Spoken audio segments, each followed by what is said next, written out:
Survival tools are often shrouded in secrecy, not because they're ineffective, but because they're so effective that they frequently attract legal restrictions. These aren't your run-of-the-mill gadgets. They're the kind of gear that can tip the scales in life-or-death situations. Designed for more than just surviving, these tools are about thriving when the odds are stacked against you. However, their sheer potency often makes them targets for regulation, with many being restricted or outright banned in certain regions. This isn't about fear-mongering or glorifying the illegal. It's about understanding the reality of survival gear that preppers rarely discuss openly. These tools are powerful, efficient, and sometimes controversial. But for every restricted item, there's an alternative, clever, legal, and just as effective when used correctly.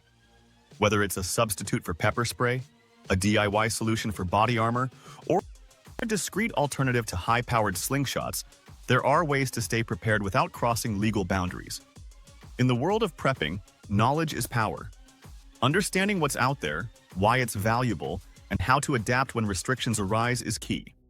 This guide dives into the tools preppers don't talk about and the smart alternatives that keep you ready for anything. 1. The reality of crowd control weapons. Crowd control weapons like pepper spray, mace, and CS gas grenades are often overlooked in discussions about survival gear, but they are some of the most effective tools for non-lethal defense. These devices are designed to incapacitate attackers, giving you the upper hand in a dangerous situation without resorting to deadly force. Compact and easy to deploy, they are ideal for home defense or for deterring aggressive individuals or groups. Their effectiveness lies in their ability to neutralize threats quickly, making them a staple in many preppers' arsenals. However, the very potency that makes these tools so valuable also makes them controversial. High-powered versions of pepper spray and similar devices are often restricted or outright banned in certain regions. Laws vary widely, with some areas allowing only low-concentration sprays, while others prohibit their use entirely. This legal gray area forces preppers to tread carefully, as possession of these items in the wrong jurisdiction can lead to serious consequences. For those who find themselves unable to legally acquire these tools, there are practical alternatives. Wasp spray, for instance, is a surprisingly effective substitute. It is legal in most places, has a long range, and can deliver a powerful deterrent effect.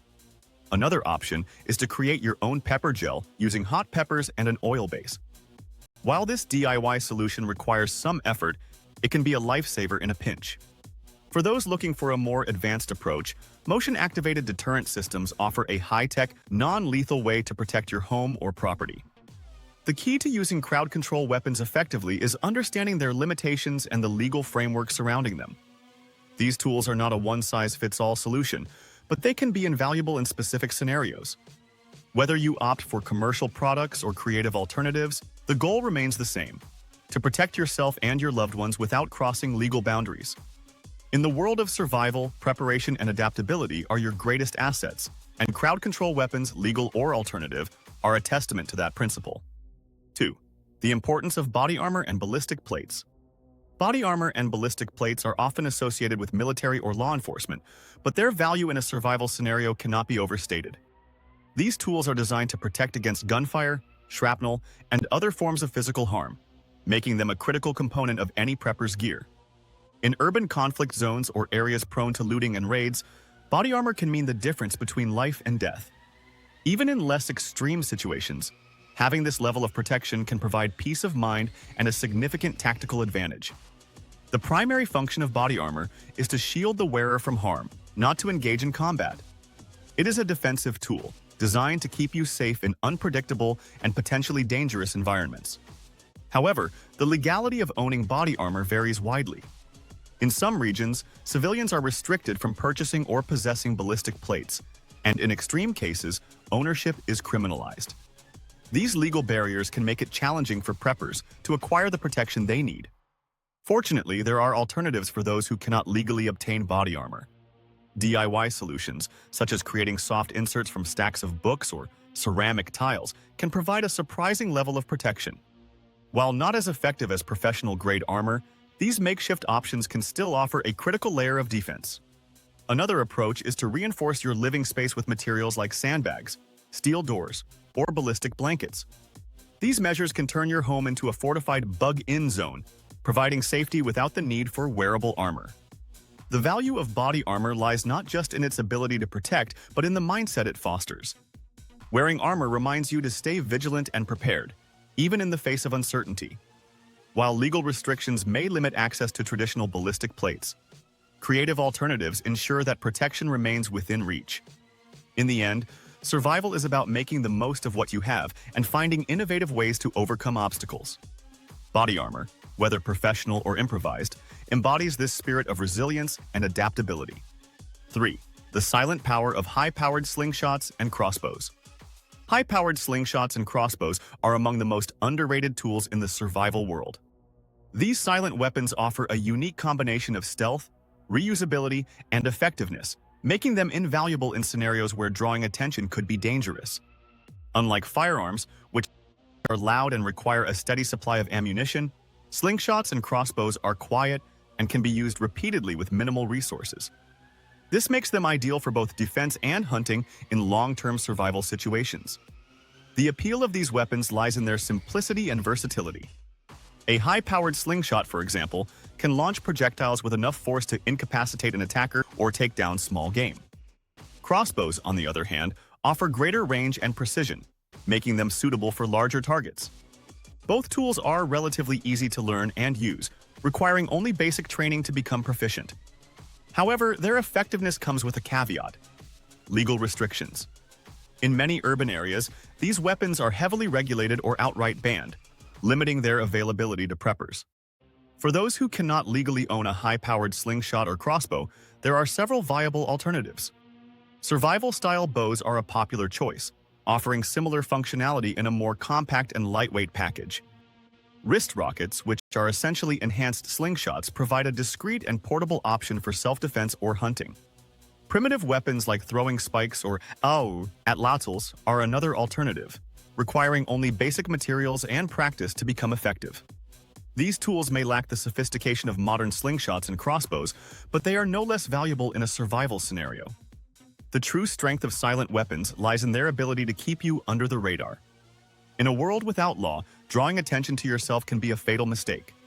Slingshots, crossbows, and their alternatives allow you to defend yourself or secure food without alerting others to your presence. This level of discretion is crucial in any survival situation, where staying unnoticed can be as important as staying alive. By understanding the capabilities and limitations of these tools, preppers can add a powerful layer of security to their survival plans. 4. The utility of lockpicks, bypass tools, and entry gear. Lockpicks, bypass tools, and entry gear are often misunderstood and unfairly stigmatized. While these tools are commonly associated with criminal activity, they serve a legitimate and critical purpose in survival scenarios. Imagine losing the keys to your storage shed during a power outage, or coming across a locked cabin that could provide shelter in a storm. In such situations, having the ability to gain non-destructive access to locked spaces can be a lifesaver. These tools are not about breaking and entering. They're about ensuring access to essential resources when conventional methods fail. The problem, however, lies in the perception and legality of these tools. In many regions, simply possessing lockpicks or similar gear can raise suspicion, even if your intentions are entirely lawful. Some jurisdictions go as far as to criminalize ownership, making it a risky addition to any survival kit. This legal gray area forces preppers to weigh the potential benefits of these tools against the consequences of being caught with them. For those who prefer to avoid the legal complications, there are practical alternatives that can achieve similar results. Manual pry tools, for instance, are effective for gaining access to locked spaces, though they require more physical effort and may cause minor damage. Shims and credit card bypass methods are another option, particularly for simpler locks. These methods are less likely to attract legal scrutiny and can be just as effective in the right hands. Lock bump kits, which work by bumping the pins inside a lock into place, are also worth considering, though their legality varies by region. The key to using lockpicks and their alternatives effectively is preparation and practice. These tools require skill and a clear understanding of their limitations. They are not a magic solution, but a practical option for specific scenarios where access to resources is critical. As with any survival tool, the goal is to use them responsibly and within the bounds of the law. In the end, having the means to gain access when it matters most can make all the difference. But it's essential to approach this aspect of prepping with caution and respect for legal boundaries. 5. The practicality of concealed gear. Concealed gear, such as hidden knives, credit card tools, and belt buckle blades, occupies a unique space in the world of survival tools. These items are designed to be discreet, portable, and ready for use in a variety of situations. Whether you're cutting rope, escaping a dangerous situation, or performing close-quarters survival tasks, concealed gear can be a game-changer. Their primary advantage lies in their ability to be carried inconspicuously, ensuring that you're always prepared without drawing unnecessary attention. The appeal of concealed gear is its versatility and accessibility. A hidden knife, for example, can serve as a last-ditch defense tool or a practical utility for everyday tasks. Credit card tools, which often include multiple functions like screwdrivers, bottle openers, and small blades, are compact enough to fit in your wallet yet robust enough to handle a range of challenges. Belt buckle blades add another layer of utility, combining functionality with the element of surprise. These tools are not just about survival, they're about being ready for the unexpected. However, as with many survival tools, concealed gear comes with its own set of legal challenges. In some areas, carrying concealed weapons, even as part of a survival kit, is heavily restricted or outright illegal. This makes it crucial for preppers to understand the laws in their region before incorporating these items into their everyday carry. Ignorance of the law is no excuse, and the consequences of being caught with prohibited gear can be severe. For those who want to avoid legal complications, there are plenty of alternatives that offer similar functionality without the risk. Keychain multi-tools, for instance, are widely accepted and generally legal everywhere. These compact tools can include everything from small blades to screwdrivers and are perfect for everyday use. Paracord bracelet kits with hidden blades are another option, combining practicality with discretion. Flashlights or pens with built-in tools are also excellent choices, offering utility without appearing threatening. The true value of concealed gear lies in its ability to provide peace of mind. Knowing that you have a tool at hand, no matter the situation, is a cornerstone of preparedness. Whether you opt for traditional concealed gear or legal alternatives, the goal remains the same: to be ready for whatever challenges come your way. In the world of survival, discretion and utility go hand in hand, and concealed gear embodies this principle perfectly. Bonus point 1. The role of improvised weapons in survival. When traditional survival tools are unavailable or restricted, improvised weapons can fill the gap. These are tools or everyday items repurposed for defense or survival tasks, and they can be just as effective as their specialized counterparts. The beauty of improvised weapons lies in their accessibility and adaptability. In a survival situation, the ability to think creatively and use what's at hand can make all the difference. Improvised weapons can range from simple items like a sturdy stick or a rock to more complex creations like a makeshift spear or a weighted club. For example, a baseball bat can be enhanced with nails or wrapped in barbed wire to increase its effectiveness. Similarly, a kitchen knife can be turned into a formidable weapon with the right modifications. Even something as mundane as a can of soup can be used as a projectile in a pinch. The key to using improvised weapons effectively is understanding their limitations and strengths. Unlike specialized tools, these items are not designed for combat or survival, so they may not be as durable or efficient. However, they can still provide a critical advantage in situations where traditional tools are unavailable. For instance, a chair leg can serve as a makeshift club, while a belt with a heavy buckle can be used as a flail. One of the most significant advantages of improvised weapons is their legality. Since these items are not classified as weapons, they are generally not subject to the same restrictions as traditional survival tools. This makes them an excellent option for preppers who live in areas with strict weapon laws. However, it's essential to remember that intent matters. Using an improvised weapon in a way that violates the law can still lead to legal consequences. Improvised weapons also have a psychological advantage. In a survival situation, the ability to defend yourself with whatever is at hand can boost your confidence and morale. This mindset of resourcefulness and adaptability is a cornerstone of effective prepping. By learning to see the potential in everyday items, you can expand your arsenal without breaking the law or drawing attention to yourself. In conclusion, improvised weapons are a valuable addition to any prepper's toolkit. They offer a legal, accessible, and adaptable solution for defense and survival tasks. While they may not replace specialized tools, they can provide a critical edge in situations where traditional options are unavailable. The ability to think creatively and use what's at hand is a skill that every prepper should cultivate. Bonus point 2. The importance of camouflage and concealment. In a survival scenario, staying hidden can be just as important as having the right tools. Camouflage and concealment are often overlooked aspects of prepping, but they play a crucial role in ensuring your safety. Whether you're avoiding potential threats or trying to secure resources without drawing attention, the ability to blend into your surroundings can be a lifesaver. Camouflage is not just about wearing military-style clothing or painting your face. It's about understanding your environment and adapting to it. For example, in a forested area, wearing earth-toned clothing and using natural materials like leaves and branches can help you blend in. In an urban setting, dressing to match the local population or using everyday items to obscure your appearance can be equally effective. Concealment goes hand in hand with camouflage. While camouflage helps you blend in, concealment involves hiding your presence altogether. This can include building a shelter that is difficult to spot, using natural barriers like trees or rocks for cover, or even creating false trails to mislead potential pursuers. The goal is to make yourself as invisible as possible, reducing the likelihood of being targeted.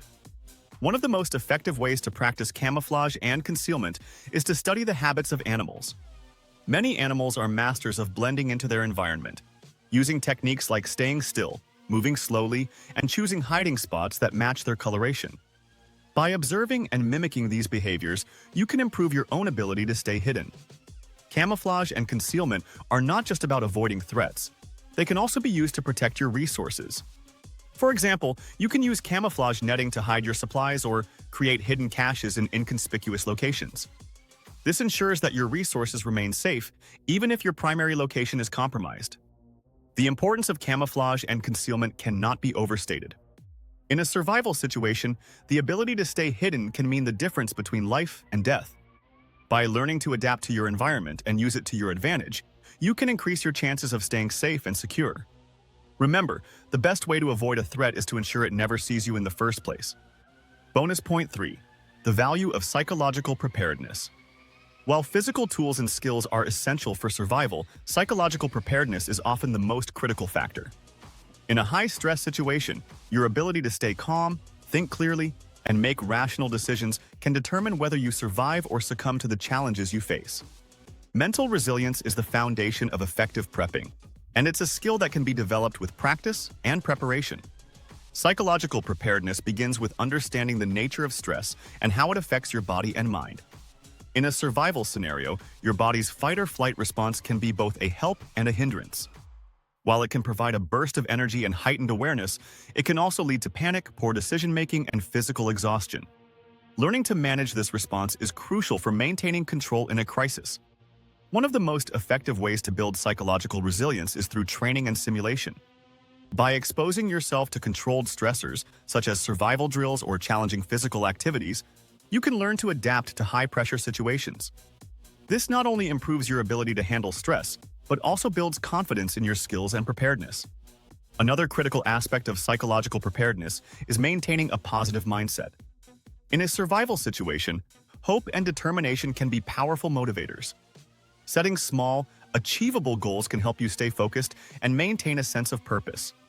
For example, instead of worrying about long-term survival, focus on immediate tasks like finding water, building shelter, or securing food. Social support is also a vital component of psychological resilience. Whether it's a trusted friend, a family member, or a survival group, having people you can rely on can provide emotional stability and practical assistance. Building strong relationships and fostering a sense of community can make a significant difference in your ability to cope with adversity. Finally, it's essential to prepare for the psychological challenges of isolation and uncertainty. In a survival scenario, you may find yourself cut off from the outside world, with no clear idea of what lies ahead. Developing strategies for coping with loneliness, boredom, and fear can help you stay mentally strong.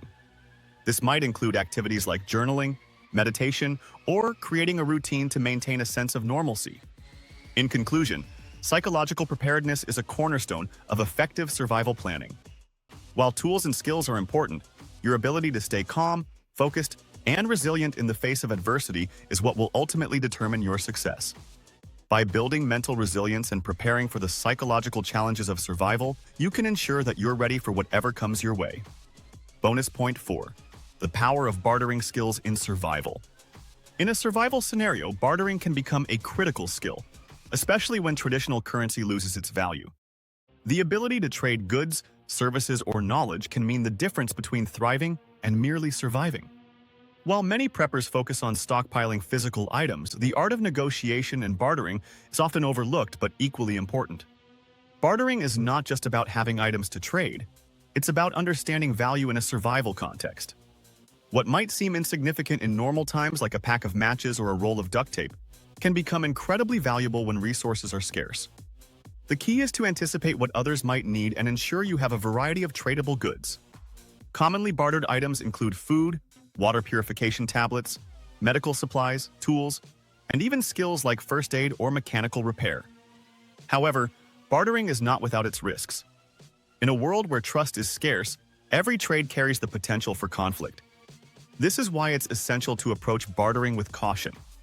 Always assess the situation and the people you're dealing with before initiating a trade. If possible, conduct trades in neutral, secure locations and avoid revealing the full extent of your resources. The goal is to meet your needs without making yourself a target. Another aspect of bartering is the ability to negotiate effectively. This requires a combination of confidence, empathy, and strategic thinking. Understanding the other party's needs and leveraging that knowledge can help you secure better deals. For example, if someone is desperate for clean water, offering a small amount in exchange for a high-value item could work in your favor. At the same time, it's important to maintain fairness and build a reputation as a reliable trader, as this can open doors to future opportunities. Bartering also extends beyond physical goods. Skills and knowledge can be just as valuable, if not more so, in a survival situation. Teaching someone how to purify water, repair a tool, or build a shelter can earn you goodwill and potentially life-saving resources in return. This is why investing in practical skills is just as important as stockpiling supplies.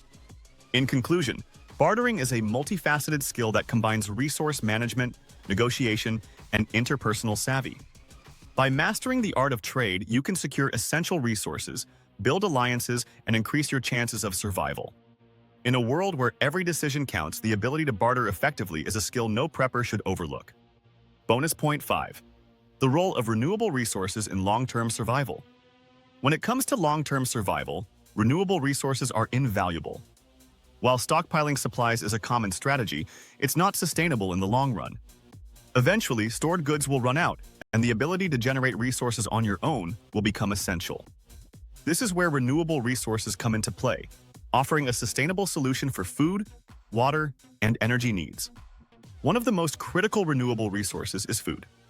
Growing your own food through gardening or farming ensures a steady supply of nutrition.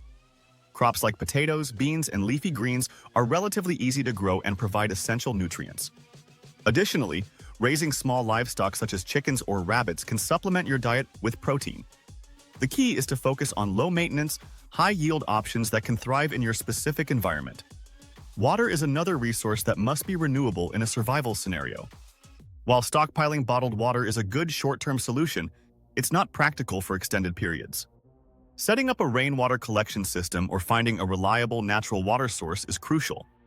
Pairing this with water purification methods, such as filtration systems or boiling, ensures a continuous supply of safe drinking water.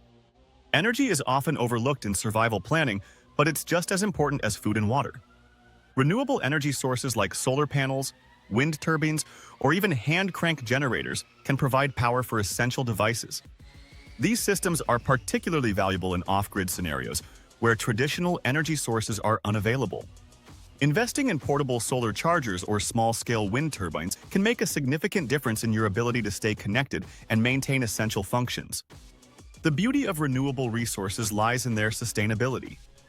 Unlike stockpiled goods, which deplete over time, renewable systems can provide ongoing support as long as they are properly maintained. However, setting up these systems requires planning, effort, and sometimes an initial investment. It's essential to start early, experiment with different methods, and learn what works best for your specific situation. In conclusion, renewable resources are the backbone of long-term survival. They offer a sustainable way to meet your basic needs while reducing dependence on finite supplies. By focusing on renewable food, water, and energy systems, you can create a self-sufficient lifestyle that ensures your survival in even the most challenging circumstances. In the world of prepping, sustainability is not just a buzzword, it's a necessity.